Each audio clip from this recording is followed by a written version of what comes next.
This is going to be a brief exploration of gene key 31, which presents as arrogance in its shadow frequency, leadership in the gift, and the siddhi, the highest emanation of it, is humility.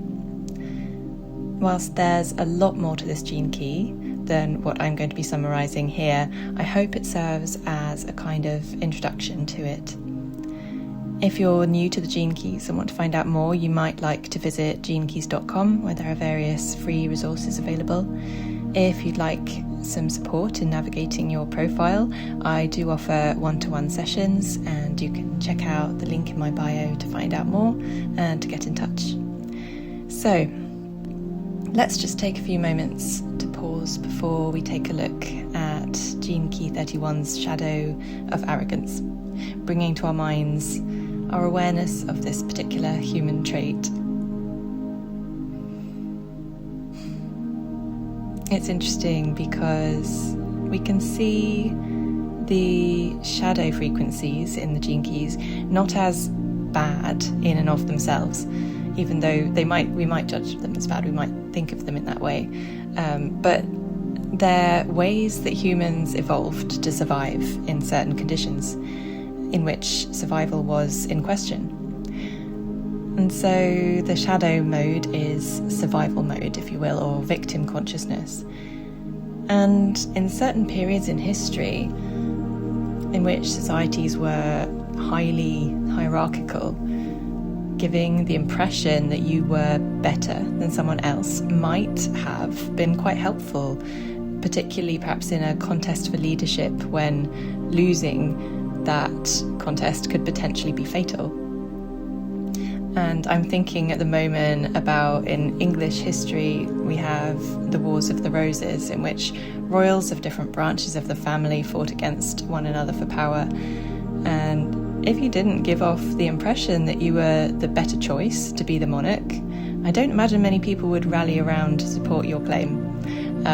Quite a dramatic and not very relatable example, but it shows how arrogance could be seen as adaptive historically.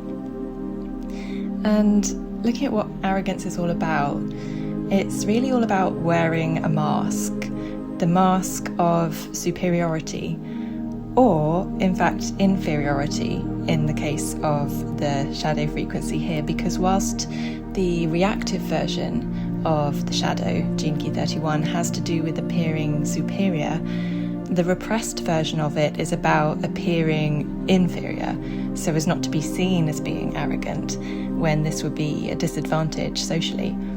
This is what we call false humility. Either way, it's about hiding who you are, consciously or unconsciously, because of this fear of how you might be seen by others. In both the shadow and the gift, someone with gene key 31 in a prominent place in their profile is likely to experience being seen and heard to a significant degree, or they have the potential to be.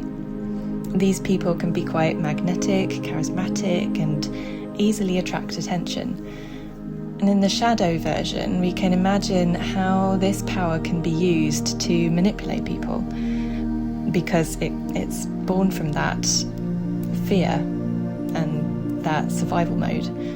But in the gift frequency, with the gift, which is leadership, in which we're contemplating true leadership, good leadership, the mask of seeming superior or inferior, which we see in the shadow, is dissolved. And from this place of no longer fearing how people see you, you can use this power in service of others. So people who are in the gift frequency here, who have the gift of leadership, they don't need to use their power to defend themselves. They actually can use their power for the good of others. For example, we can see many examples of famous people, actors, musicians, people who have a following, who have an audience, who are seen by others, and people in other positions of authority perhaps, who use their platform, use their power to support charitable causes perhaps, or to be ambassadors of humanitarian projects, or in some way help to empower people when that's coming from a place of wishing to serve others and not simply to look a certain way themselves.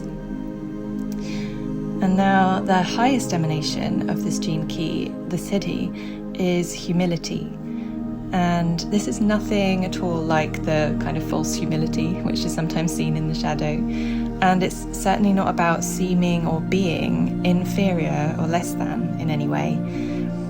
It's like, whilst in the gift frequency there was a dissolving of the mask of superiority or inferiority, in the siddhi there's a more profound dissolving that happens, in which the identities you take on, the roles you play in life are dissolved. So there's an embodied knowing that these roles are not who you are, and indeed that other people's roles that they play, that they perform, that they take on, are not who they are either. And so any hierarchy which has to do with people being of greater or lesser importance or value doesn't work anymore, it doesn't make sense anymore. Whilst a form of hierarchy in terms of leadership and structure can still work to serve a purpose, but the point is, at this high frequency level of Gene Key 31, there's a knowing of the oneness that unifies all life, all consciousness. And there's a deep humility in realizing that what you do isn't simply a separate you doing those things, but a part of this wholeness, this oneness. Even you could say it's the oneness itself doing these things, saying, achieving, creating these things which are seen and heard by others, or indeed by itself. So that's the end of my rambling about Gene Key 31. Feel free to follow if you wish to hear further ramblings on other gene keys, if that floats your boat. Take care and take some time to pause.